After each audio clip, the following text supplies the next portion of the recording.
Good afternoon, everyone. So, we will talk about André Robert Breton. André Robert Breton was born on 19th of February 1896 in France. He is a writer and a poet. He is also known as the best co-founder and a leader and also a theorist of surrealism. His father, Louis Justin Breton, was a policeman and a fascist, and his mother, Margaret Marie Eugenie, was a former seamstress. Breton attended medical school where he developed a particular interest in mental illness.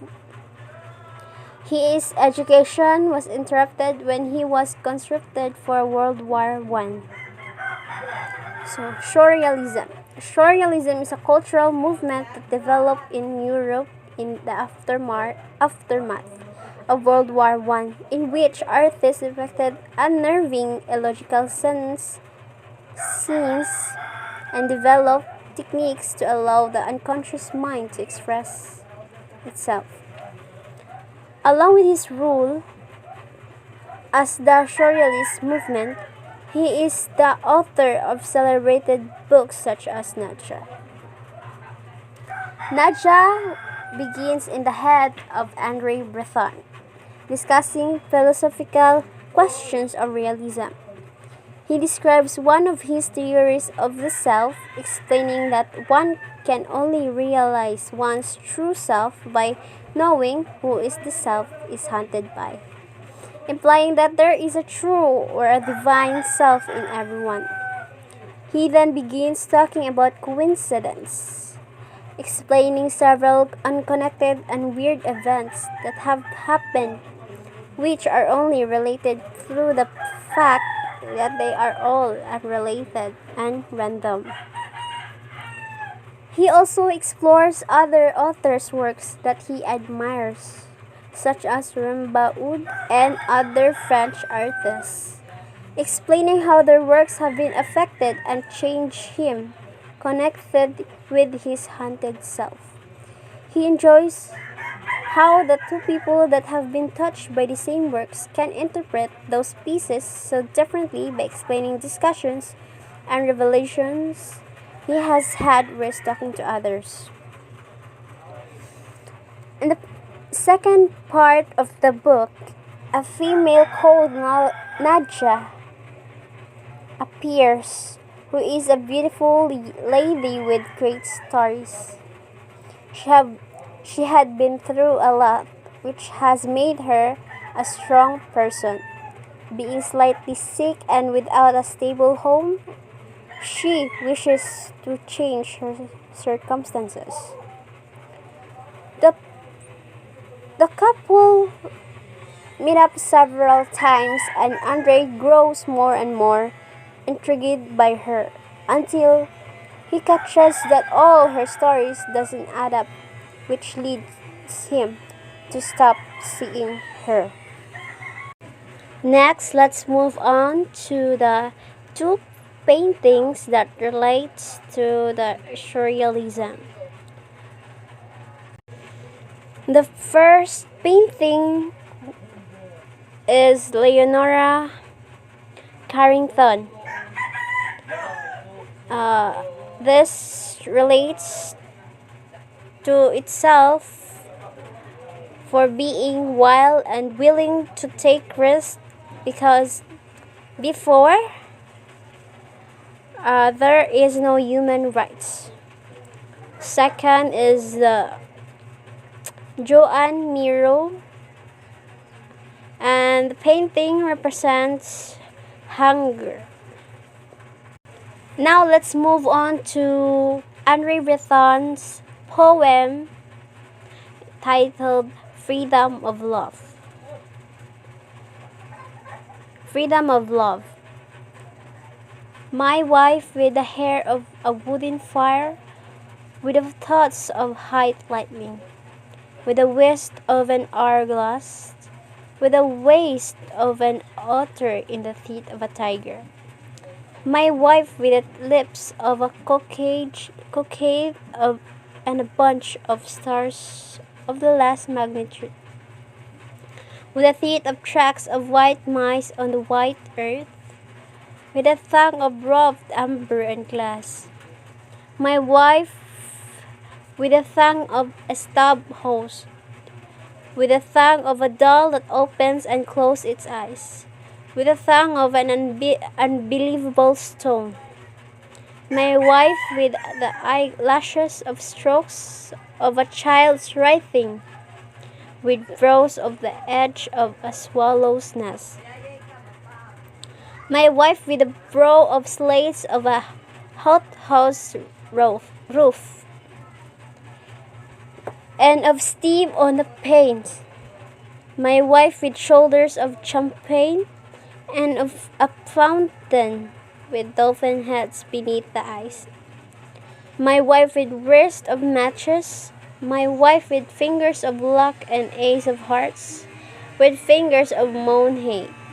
My wife with armpits of marten and of beech nut, and of midsummer night, of private and of an angel fish nest, with arms of sea foam and river locks, and of mingling of the wit and the meal. My wife with legs of flares, with a movement of clockwork and despair. My wife with calves of elder tree pit, my wife with feet of initials, with feet of rings of keys and have a sparrows drinking. My wife with neck of unpearled barley. My wife with a throat of the valley of gold. Of a traced in the very bed of torrent, with breast of night. My wife with breast of a marine molehill. My wife with breast of the ruby's crookable, with breast of the rose spectre beneath the dew. My wife with the belly of unfolding of the fan of days, with the belly of a gigantic claw. My wife with the back of a bird fleeing vertically, with a back of quicksilver, with a back of light, with a nape of rolled stone and wet chalk, and of the drop of a glass where one has just been drinking. My wife with hips of a skiff, with hips of a chandelier and of arrow feathers, and of shafts of white peacock plums, of an insensible pendulum. My wife with buttocks of sandstone and asbestos, my wife with buttocks of swans' backs, my wife with buttocks of spring, with the sex of an iris, my wife with the sex of a mining placer and of a platypus, my wife with the sex of seaweed and ancient sweet meat, my wife with a sex of mirror, my wife with a sex of mirror, my wife with eyes full of tears, with eyes of purple Penelope, and of a magnetic needle. My wife with a savannah eyes, my wife without eyes of water, to he drunk in prison. My wife with eyes of wood, always under the axe. My wife with the eyes of water, level of air, earth, and fire.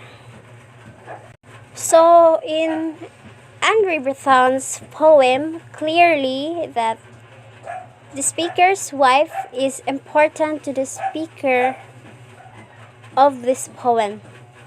He's writing a whole poem about her, after all. The speaker's feeling about his wife are pretty ambivalent, and we can see that in the imagery. The speaker clearly likes his wife, but some of the imagery also suggests that he feels ambivalently about her. She doesn't just make him feel all warm and fuzzy inside. After all, she makes up a good part of his entire world. So, she would evoke images of. This poem is a great demonstration of the way that the journalists use juxtaposition. There are loads of interesting or confusing juxtapositions here. The wife's wrists are compared to matchsticks, her fingers to moon her waist to an hourglass, her hair to burning splinters. In other words, the poem juxtaposes a woman's body parts with all sorts of strange things. Who would have thought of describing shoulders in terms of champagne, or a tongue in terms of rolled amber and glass? Breton represents reader with some striking juxtaposition in this poem.